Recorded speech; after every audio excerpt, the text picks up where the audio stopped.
Македонија води против Лихтенштеин 2:0 на полувремето овде на стадионот во Вадус, а она што ни доправа доаѓа во овие фудбалски моменти пред гостувањето во Велс го добиваме од неофицијалниот избор од првиот човек од фронтменот на Фудбалската федерација на Македонија, председателот Маса Ромарагич, кој во име на комитетот на ИТНОС зазема став дека продажбата на картите на влезниците за направенот против Велс, која веќе оди, продолжува и понатаму.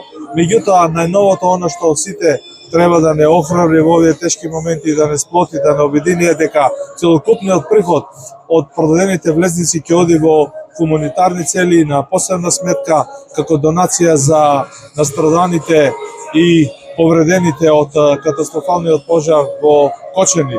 Ова е нешто што ветува, што обединува и што покажува една сериозност во работењето во овие тешки моменти кога е во прашање мислата за оние кои се лечат од овие повреди и на кои навистина не треба потребна финансиска помош.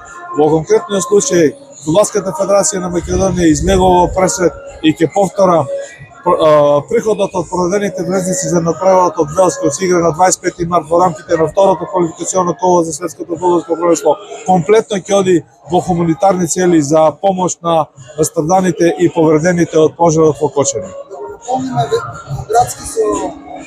Да го наполниме градски на дуелот со Велс, да им помогнеме на повредените и настраданите и да им помогнеме на фудбалерите да стигнат до уште една победа и да добро да ќе нисеме во овој мундијалски циклус.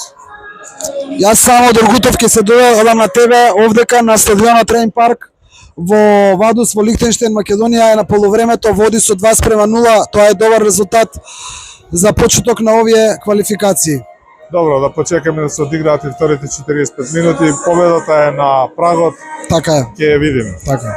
Оно што е поважно го објавуваме во интерес на целокупната фудбалска јавност и општа општествена спортска јавност во Македонија. Изворно ќе повторам од информација од првиот човек на Фудбалската федерација на Македонија.